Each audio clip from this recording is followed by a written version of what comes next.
Good morning, everybody. Happy Tuesday. Good morning. I'm very happy to start your day or to start our day together. This is the very first, so to speak, edition of Actual News AM version.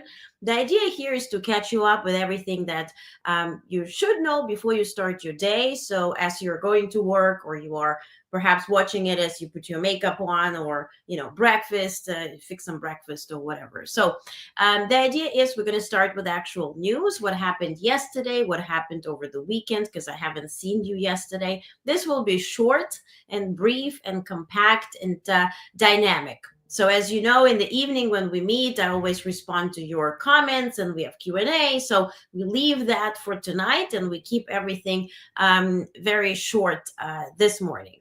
And no, we're not going to include any news about the incoming administration because I got you. I don't want to start your day off on weird notes, but I leave all of that for tonight.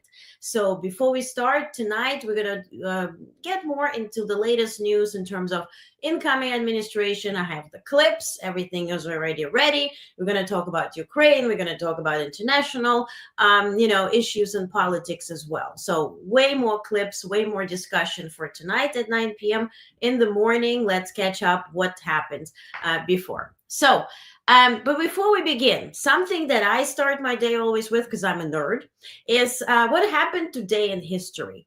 Because you know what we recognized recently, we got to learn from history because that's going to help. So let's review November 19th, 1794. During his tenure as the first Chief Justice of the U.S. Supreme Court, John Jay negotiated the Jay Treaty with Great Britain, helping mend ties between Americans and British. 1863, President Lincoln delivered brief but renowned Gettysburg Address at the dedication of the National Cemetery in Pennsylvania during the American Civil War. And this one we all, I guess, experienced ourselves. 2002, U.S. Senate, which is, by the way, was 1 week after the House of Representatives voted unanimously for that as well. So U.S. Senate overwhelmingly approved the creation of a new cabinet department, the Department of Homeland Security, to have a workforce of 170,000 people. And now we might end up having somebody headlining it who kills dogs. But let's not talk about that. Let's talk about everything that did happen over the weekend. Hey, Yash, good morning. Biden has allowed to use missiles against Russia. Yes. And we're going to talk about that in the our second part tonight. It has some things to it. It's mostly about the Kursk region. That's what it, what they talk about. And this morning, well, Russia's day, our night, I guess. Putin just renewed his rules regarding nuclear weapons use as a response to this. And all of that we're going to discuss tonight, which is very much, it's very straight language. Morning. Hey, Brandon. What this? Oh, in the morning. Did I sleep in that? Oh, yeah. So I wake you up, I put you to bed. This is like insane. Okay. Anyway, so what I wanted to share first is that President Biden, while in Latin America, he has written to Congress. It's a long letter, it's a passionate letter, to request urgent emergency funding. So remember when he mentioned that he needs more money for Small Business Administration for the disaster relief loans. He needs more money for FEMA. And Johnson said, well, when we come back, then we're going to revisit. So yesterday they did come back, and the first thing they saw is that letter from Biden. So he requested urgent emergency funding for federal response for hurricanes Helene and Milton, as well as other recent natural disasters. The funding is needed to support disaster relief programs, including SBA, disaster loan program, FEMA's disaster relief fund, and various departments such as agriculture, housing, energy, and health and human services. Now think about what that DOGE, I don't want to promote that goddamn coin, what that department is about to do. So is Biden going to get that funding? Let's hope so. The request emphasizes the immediate need to replenish depleted resources, restore critical services like medical supplies, protect flood insurance programs, and aid farmers and communities. Biden calls for bipartisan support to deliver timely relief to those affected by these disasters and ensure a swift and effective recovery. Now, how realistic is that? If you ask me, the Congress will wait until Donald Trump can put his name on it and make it his personal aid if he decides to give it. But certainly, good move from President Biden. Now, speaking of President Biden, he is in Latin America. The first leg of the tour was in Lima, Peru, and what was significant there is the meeting with Chinese President Xi. And so first they met each other, they had public remarks. Then they talked for over an hour together off camera. But all the remarks, actual quotes, are in your newsletter. So if you're not subscribed, get on board, honest.substack.com. You can join free. You can decide to support. It's up to you. I'm very grateful if you support, but just get your actual news, okay? There are actual quotes as to what remarks they delivered. But what stood out to me is that Xi is not a guy that is very cordial. That's not a guy who will, let you bathe in compliments and it's like, oh, I'm so happy to see you. But honestly, that's how pretty much you can describe that meeting. He was happy to see Biden. He was recognizing that now, and he mentioned, we are at a historic time where we cannot possibly fight against each other. And so certainly, I think that mainly the discussion was sort of Xi was trying to preview what the Trump administration actually will do. They talk about tariffs. They talk about a lot of things. Now, how feasible is that? So for him talking to Biden, whom he has known for over decades, they met first when Biden was vice president. And so that personal relationship that those two leaders developed, and that's what Jake Sullivan referred to in the gaggle after their meeting, that it's pretty significant. And as much as we have sort of tension between China and US, two superpowers, right?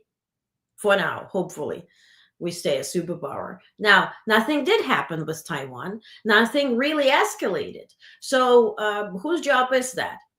That direct communication. And so they spoke about AI, they spoke about different things. So summary is President Joe Biden and Xi spoke in Lima, Peru, marking their third meeting and following a recent phone call. The leaders engaged in a candid discussion on various bilateral, regional, and global issues, emphasizing cooperation and competition management. And honestly, the competition management was the key throughout the entire conversation in terms of the meeting and the remarks before. And Biden said, look, essentially, we had an election, and Xi was nodding. And Biden said, look, my job is to peacefully transfer power. You know where I stand. I know where you stand here, but listen, I'm just quoting. Don't hate the messenger. And he said, look, the main thing what we can do in this transition period, not to essentially start wars or escalate this conflict or bring it to a conflict, right?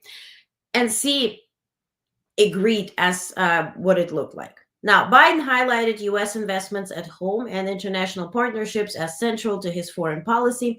Both leaders reviewed the past 4 years of U.S.-China relations and agreed on the importance of open communication to avoid conflict.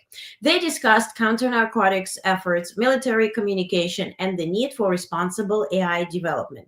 Now, Biden condemned North Korea's military actions and expressed concerns over China's direct support for Russia. Right? Because I reported to you last week, it's the first time in history that China was not just supplying parts, right? And helping Russia in their brutal war against Ukraine. By the way, the most brutal attacks happened throughout this weekend. We're going to discuss it tonight. I have videos, I have all this kind of stuff.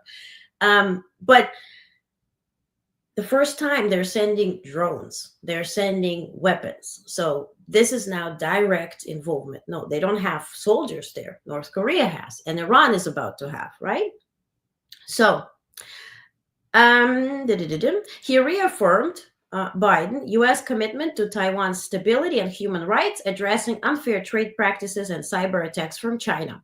The leaders emphasized the need for responsible competition management, open communication, and cooperation in shared interest, reiterating the importance of diplomatic channels to maintain peace and stability.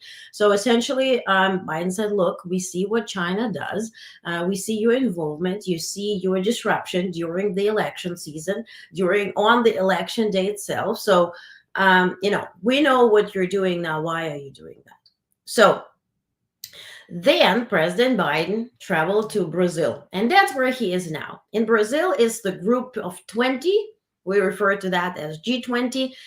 They're all meeting there. Here's a group picture. I have it right here. Here we go. Biden was not on this picture. Well, there's a few rumors to it. A few leaders were not here, and the official version is that they were not there due to security concerns. And on the other hand, Lavrov, which is foreign minister of Russia, was there. Macron shook his hand. There's a video of that. And he was on this podium during the picture time. Now, this is not the official G20 family picture, because they always take the official picture. This was for the meeting on Global Alliance Against Hunger and Poverty in Rio, as you see here. So Biden was not there. Meloni was not there, right? Italian leader. So some folks skipped it or were late, or official version, security concerns. Now there, President Biden paid first historic visit before he ended up at G20. He paid a historic visit to Amazon, not the store, but rainforest. Okay. And he took with him his daughter, Ashley, and his granddaughter, Natalie. Natalie is the daughter of Beau Biden. And so you see them here. And they, first of all, took a helicopter tour to see not just how beautiful the rainforest is, but really see how climate change does affect the region. Which actually prompted Biden to invest a lot in that. So President Biden, during his historic visit to Brazil, has announced significant climate and conservation measures, including surpassing his goal of providing $11 billion annually in international climate financing. The U.S. is now the largest bilateral provider of climate finance, with substantial investments in adaptation and resilience, especially for vulnerable countries. Biden's trip includes multiple new initiatives to combat deforestation, support indigenous communities, and enhance biodiversity. Notable actions include $50 million for the Amazon Fund, the launch of $10 billion Brazil Restoration and Bioeconomy Finance Coalition, and $37.5 million reforestation investment. The U.S. also supports the creation of the Tropical Forest Forever facility and various regional initiatives aimed at the forest conservation, sustainable agriculture, and indigenous rights. Additionally, Biden signed a proclamation designating November 17th as International Conservation Day. And so there he also delivered remarks. Let's check out remarks, and I have to pull up a video here because it's very long. Now, while I do that, why is it important, right? Because at this point, it can sound, let's call a thing, a bit tone deaf, right? Our country is about to go into the dumpster fire, and now here's an Amazon, and rainforest, and so beautiful, but why? Why? Is because if you don't do that, somebody else will do that. Right? And this is how, for instance, when I told you that in Lima, Peru, before Biden met with Xi was there 2 days earlier to open a mega port where he invested $3 billion in a port in Peru, essentially building a direct communication trade-wise between Latin America and China, significantly reducing the distance, right, or the time that is needed to transport the goods. And so this is beneficial for trade. A lot of companies are investing in it. And so the question as to why didn't US do that? The answer from Peru was, well, US didn't gather the funds on time. We offered, they couldn't get there together. And so China did it. Now, when you open a port, it can transfer anything. It can be a military, asset, so to speak, this port. So for this reason, it's important to invest in different areas where you put your foot down, and when you can, where you can, not in a negative way, but control the region, so to speak. And so, for that reason, Brazil is important because Brazil is part of BRICS. That's the B in BRICS. So, having your footing there is essential. So, for that reason, this was a pretty good move and long plan. So, here are his remarks. Take a look. With today's proclamation, I'm proud to announce, first, the United States Development Finance Corporation will mobilize hundreds of millions of dollars in partnership with a Brazilian company to reforest the Amazon. Second, we're launching a Brazil Restoration and Bioeconomy Finance Coalition to mobilize at least $10 billion by 2030 to restore and protect 20,000 square miles of land. And third, I'm announcing an additional $50 million to the Amazon Fund that's already given $50 million. Fourth, we'll provide the funding to help launch President Lula's important new initiative, the Tropical Forest Forever Fund. It's in the interest of all of us. The United States benefits from that as much as any other country does, including here in Brazil. I'm also so proud to support bipartisan legislation to launch a new foundation for international conservation that would leverage public funds to mobilize billions more in private capital. The fight against climate change has been a defining cause of my presidency. My administration first rejoined the Paris Agreement on climate change. We've launched a 150-nation-strong global methane pledge. We delivered a record climate financing to developing countries. We pledged that we would deliver $11 billion per year by 2024. I'm pleased to announce today that we not only kept that promise, we've surpassed it. Back home, I signed the most significant climate change law in history, a law that positions us to cut carbon emissions in half by 2030. This generated $450 billion in new clean energy investments. And that's created hundreds of thousands of good-paying jobs and a manufacturing boom as well. Folks, we don't have to choose between the environment and the economy. We can do both. We've proven it back home. It's no secret that I'm leaving office in January. I will leave my successor and my country in a strong foundation to build on if they choose to do so. It's true, some may seek to deny or delay the clean energy revolution that's underway in America. But nobody can reverse it. Nobody. Not when so many people, regardless of party or politics, are enjoying its benefits. Not when countries around the world are harnessing the clean energy revolution to pull ahead themselves.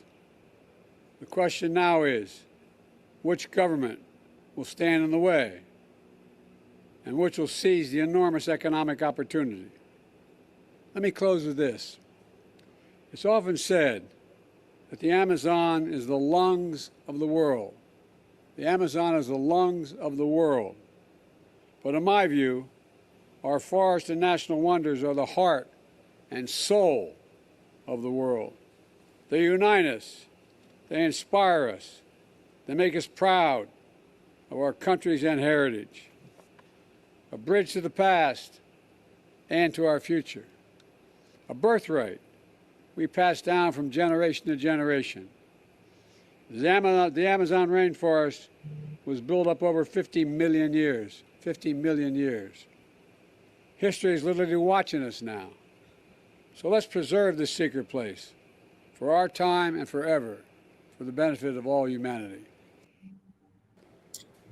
And then sort of he wandered off, and you guys are commenting on the location. It's really like mud, literally. I don't know how they fixed it, but it's actually a table, and he sat at a wooden table. It's a heavy one where he signed the proclamation or whatever the proclamation to designate November 17th. That's the day for it. Now, he turned around and he sort of wandered into the bushes. I don't know if it was planned like this or not, but that clip went pretty viral on late night shows yesterday, where, you know, he turns around, wanders off, and Colbert was commenting on it. Jon Stewart was commenting on it. No, don't leave us. Where are you going? It's like, and he's wandering into the forest. But anyway, you guys are talking about Ukraine using weapons and everything. So let's continue with this, and then I can preview some the latest or the not the juiciest, but the latest updates on Ukraine. And then at night we're gonna tonight we're gonna review it and in more detail, and of course everything that happens between now and 9 p.m. It's whole 12 hours. Now, the senior administration official was commenting on the tour that Biden took. And so this is this tour over the forest. Now, when you go up and tour, as we did with the president, you see the fingerprints of climate change all over this magnificent landscape, whether it's the drought or the scarring from the wildfires. But what you also see, and we saw this on the ground, is the incredible playbook we have to try to seize the opportunity that nature provides us to combat climate change, which is literally true. And though there's some questions, you know, in terms of money and funding, again, it's all in your newsletter, but the questions were, okay, so only 100 million out of 500 million were promised for Amazon Fund. Why? And he said this is 500 million over 5 years. And then he's done 100 million in the first year. It's on track. And then the question obviously was, so does the Trump have to allocate 400 million for Amazon Fund? They say, well, who knows? Maybe he'll come down here and see the forest and see the damage being done from drought and other things and change his mind about climate change. I believe it when I see it, but and again, we're going to review tonight all their, trips with the McDonald's thing, and it's pretty funny. I have some clips of, RFK's journey to loving McDonald's now. It's a creep show. Now, Starmer, UK Starmer, previewed his intention as to G20. And there he literally spoke about the necessity for the world to unite. And as much as everybody appreciates President Biden there, and they rely on him, and we saw it at the NATO conference in Washington, D.C. this summer, every leader literally expressed their gratitude towards Biden's support. And when you look at any pictures at the G20, look at Biden with Macron. This is Biden with Modi, and Modi is obviously from India, and India is the I in BRICS. So, but Modi was in Delaware at Biden's home, literally. So they spent some quality time together. And so everybody was sort of, they had the bittersweet moment, if we may call it this way, since that's this last, or not the last international trip. He's going to Africa soon. But in terms of G20 and sort of the official gathering of world leaders. Now, the UN chief, the one who was bowing to Putin on the day of UN was founded. He said, ahead of the G20 summit in Brazil, Guterres urged bloc to take lead on peace, climate, and other challenges. Well, good notion, but I can't forget this moment when he celebrated the founding day, the UN founding day, by bowing his head to Putin, who violated the UN Charter and threatens the whole world with nuclear weapons. And speaking of that, that's sort of the language today, and they put it in writing. And I'll preview this for you. Now, President Biden also spoke with Mexico's leader, and then he spoke also with Canada. Those are very diplomatic readouts, which can leave us a little frustrated, like, honestly, what'd you guys talk about? Okay. So the official readout that when speaking to Claudia Sheinbaum from Mexico, President Biden expressed his congratulations on her recent election and reaffirmed the United States' commitment to building a prosperous North America with good-paying jobs. The two leaders underscored the importance of maintaining cooperation on migration, security, and tackling the scourge of transnational criminal violence and economic issues, building on the strong bilateral partnership between the United States and Mexico. Now, this is beautiful stuff. Now, in reality, Mexico's leader already started reviewing documents of Americans who overstay their welcome in Mexico. Those who cross the border, maybe during COVID. Certainly, we don't need visas if you're American citizen, but stay there and perhaps have businesses and live there. So her notion is, I need to make space for what's to come. And what's to come is mass migration or deportation, right? And hence migration back to Mexico. So, which Trump pretty much announced over the weekend. And he said that on January 20th, he will be using his power to declare state of emergency and start mass migrations.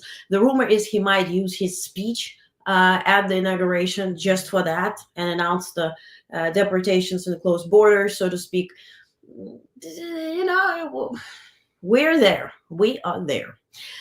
What's really interesting, I'm going to discuss that in detail tonight, but before we go into G20, this is a new grift. So Trump sells tickets to his inauguration. We're going from $1,495 for mall standing to Northwest Southwest standing for $6,995 or $6,995 and $12,500 for his ball, where he said is set to appear. So if it says sanctioned, that means it's he's set to appear. So grifting never stops. But, you know, truth be told, we allow it. So, you know. Okay, so then when talking to Trudeau from Canada, President Biden met with Trudeau. He thanked Prime Minister for Canada's strong partnership as we address the main challenges of our time, including creating jobs and opportunities for middle class, combating climate change, managing migration, strengthening our alliances, including NATO, and addressing humanitarian needs in Haiti and globally. President Biden reaffirmed the United States' commitment to the shared goal of continental and Arctic defense, and underscored the importance of Canadian defense investment and the modernization of Columbia River Treaty. Now, tonight I'm going to show you clips from the Russian state TV, because I don't want you to start your day by watching Russian state TV, because it's a little cuckoo. But they are having a guy portraying Biden and talking Russian with American accent. And they're also asking publicly and discussing what can Trump offer us. And they mentioned, you know, can he offer us Great Britain? Can he offer us, you know, Arizona or maybe other state, but certainly Alaska? Can he, you know, I'll show you all that. We'll go through it. And certainly Russian state media advocates heavily for Tulsi Gabbard, portraying her as the sexy beast, so to speak. We're going to talk about that tonight, but they have ads. They have literal ads running for it. And RFK Jr. too. They're completely, well, promoting them. Now, back to Canada. Justin Trudeau issued a video, and this was politically seen very straightforward, very cool video, where he spoke about immigration and the changes they're going to bring into it. Take a look at the first 30 seconds of it. Immigration. Let's talk about it. In the last 2 years, our population has grown really fast, like baby boom fast. And increasingly, bad actors like fake colleges and big chain corporations have been exploiting our immigration system for their own interests. So we're doing something major. We're reducing the numbers of immigrants that will come to Canada for the next 3 years. Today, I'm going to let you in on what happened, where we made some mistakes, and why we're taking this big turn. And certainly, no, they're not closing the borders. They're just slightly reducing by a few 100,000 people. They're reducing the number of immigrants, but they're changing the rules, right? It certainly will allow them not to welcome everybody who needs Social Security or who needs Medicare or any type of insurance to just cross border and be there. So their immigration is pretty much into what's in it for them. So certainly relatives by blood, so first line and family members and business owners. And by the way, 23% of the top 10% earners in the United States have recently, in the past week, purchased their golden ticket, so to speak, the permanent residence in another country, whether it is EU or offshore zones or islands or whatever. So this is what did happen reportedly in the past week. So 23% of rich people are wanting to have sort of a safety net. What if in case something goes wild here? And by the way, I never shared this picture. That's Biden with C. That's regarding the meeting that I was talking about. Now, at the G20 meeting in Brazil, November 19th, 18th, yesterday, President Biden announced $4 billion pledge over 3 years to replenish the International Development Association, the IDA, a key part of the World Bank that supports the poorest countries. This move is part of broader efforts to improve multilateral development bank systems in addressing global poverty. The U.S. push aims to rally other nations to contribute to the IDA replenishment, with Treasury leading the negotiations. The Biden administration also advocated for net positive financing to support countries pursuing ambitious reforms, though a full consensus was not reached. So U.S. is pledging, U.S. is giving money. Biden essentially is giving money, which Trump probably will not. We know his stand on IMF and World Bank.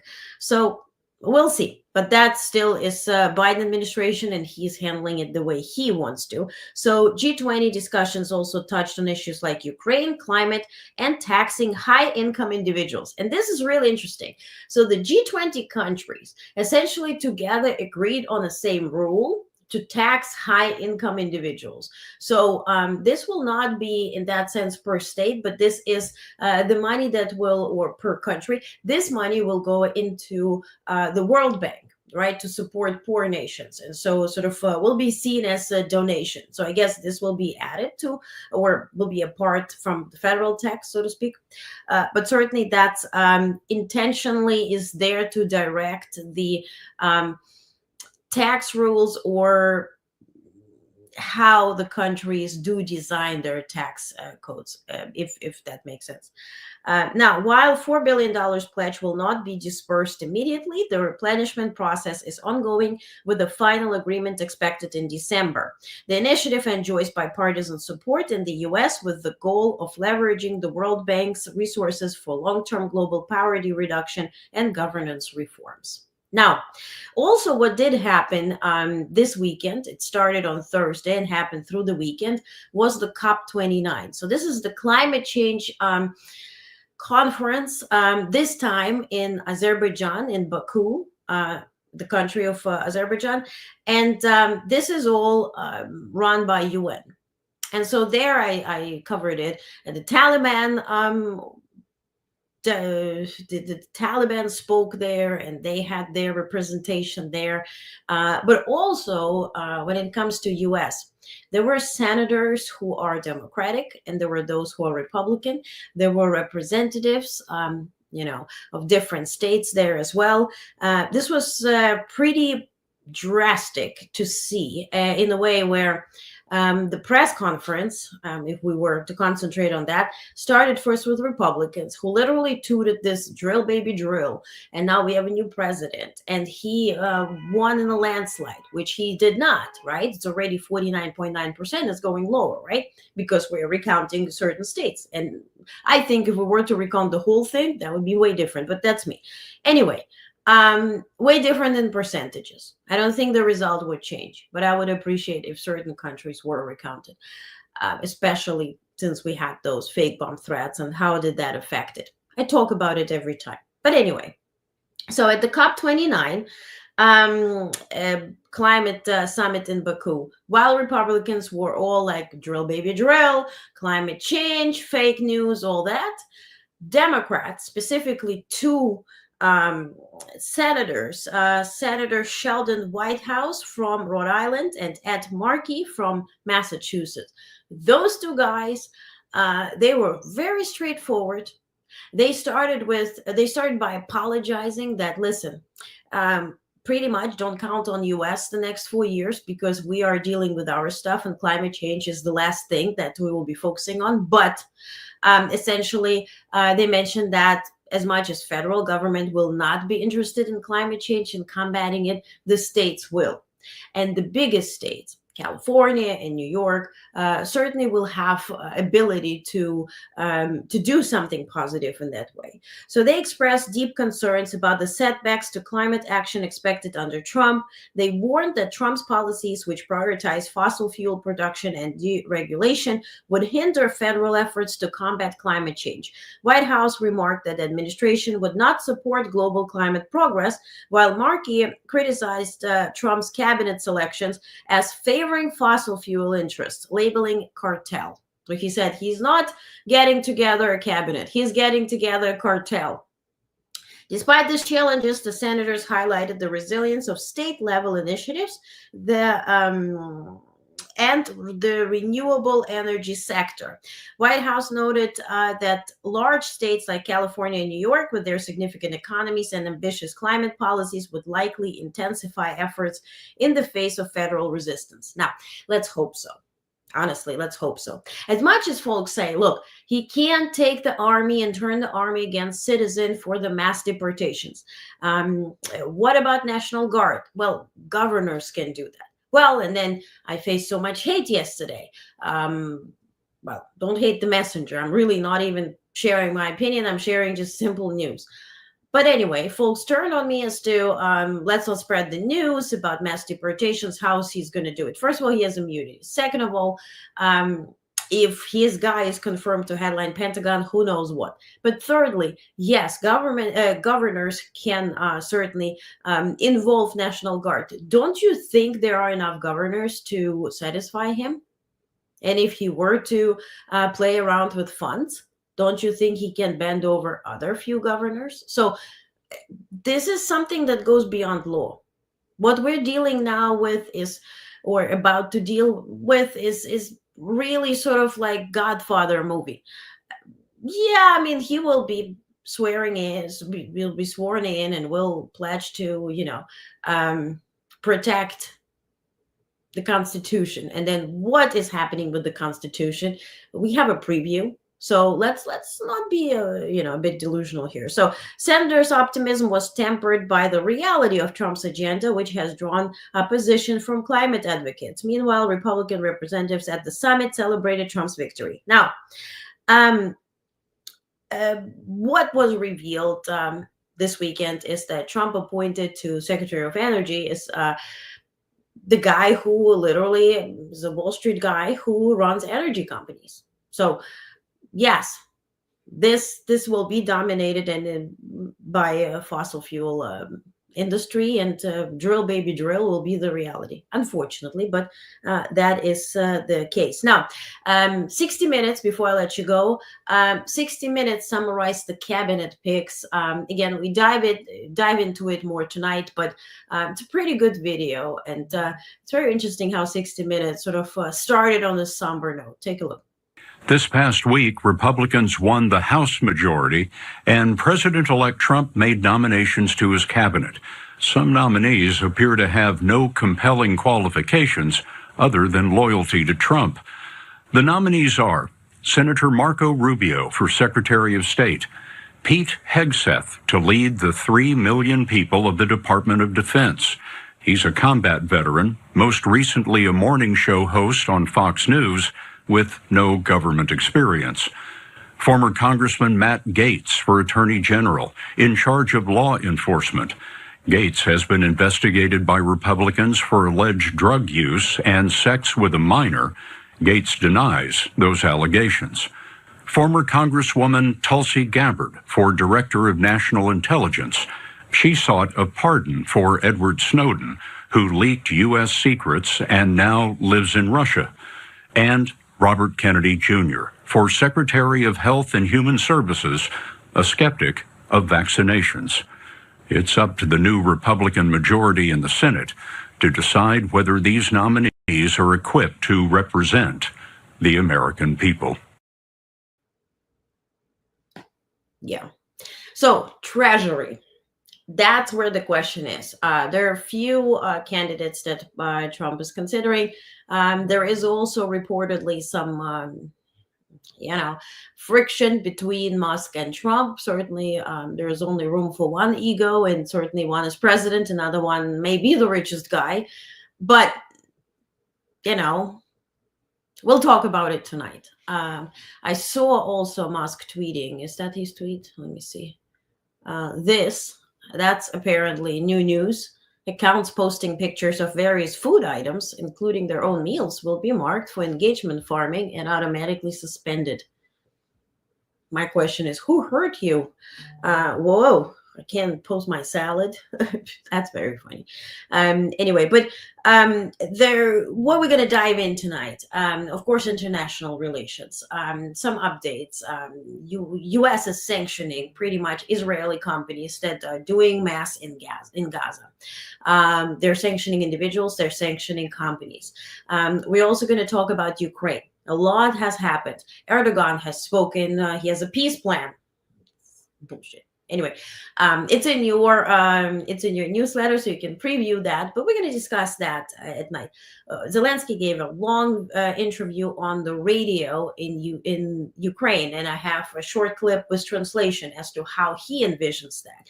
Very straightforward talk against Trump, really putting him into place. Now, we have developments in terms of the German chancellor called Putin and had a conversation. Didn't go far, but he defends his decision.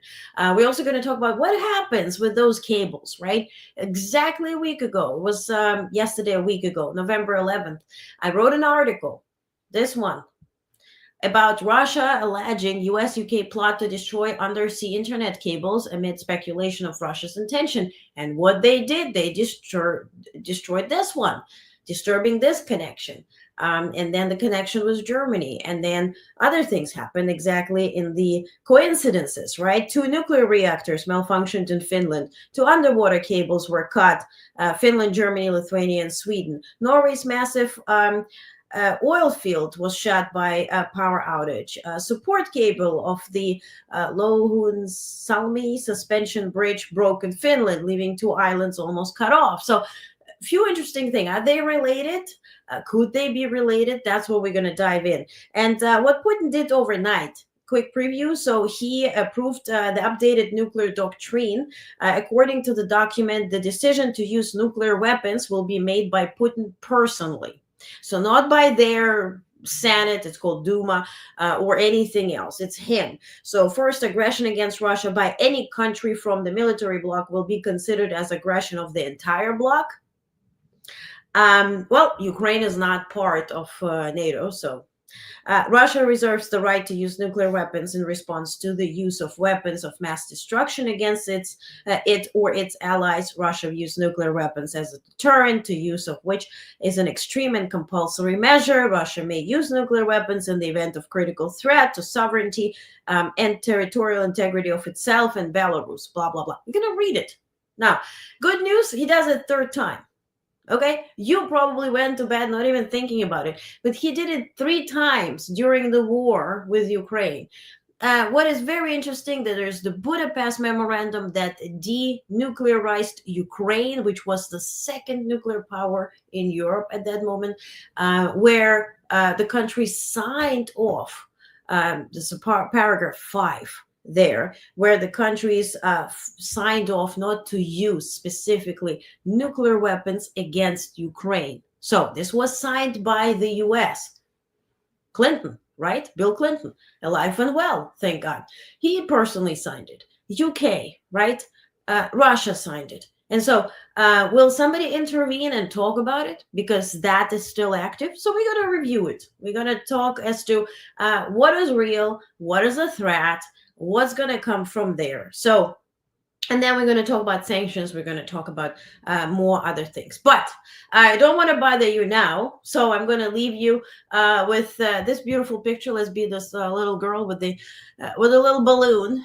This is my new screensaver for the next 4 years. But listen, I'm one joke away to go to Mar-a-Lago like Mika and Joe. Anyway, we're going to talk about them too. Why did they do that? They have actual reasons. Right, they have actual reasons. The new FCC czar or this commissioner having a very strong language against broadcasting companies. So we're going to talk about it. Okay, so it's going to be interesting, sometimes funny, sometimes sarcastic, but certainly will be all based on actual news and informative. Okay, all right. So Vivian says, good morning. Hey, Vivian. I watched just clips people have shared. Yikes. Heard about Morning Joe. Yeah, that's the clips. Yeah, that was nuts. Well, yeah, they said, well, we couldn't see eye to eye on certain issues. And I said, it's very difficult to see eye to eye when you're kneeling in front of somebody. But anyway, this is the way to watch morning news. Yeah, well, it's the first time. So through the day, I'm gonna pretty much what I will do, because it's the first news thing. Tonight we're gonna review a bunch of things, and then I'm gonna see what did happen today that you should know tomorrow morning before you go about your day. And so I will extract it, make it concise, and that will be our morning news tomorrow and from thereafter. And the evening is where we dive into policy, we dive into diplomacy. I answer your questions, we discuss things. So this is our, so to speak, happy hour. Hey Lisa, I'm late, but I know it's your work day. It's your work day, but you can rewatch the whole thing. Okay, thank you for being here. Yes, Lisa's in the house. Alrighty, guys, thank you so much for joining. Thank you for commenting. Yash, Vivian, Brandon, Lisa, thank you. I see you tonight, 9 p.m. Eastern. So we have about 12 hours to get, 11 hours to get there. So with everything that happens in between, I'll begin with that. And then we dive into the Trump administration news and the international news. Okay. Have a wonderful day. All right. See you tonight. Have a good one.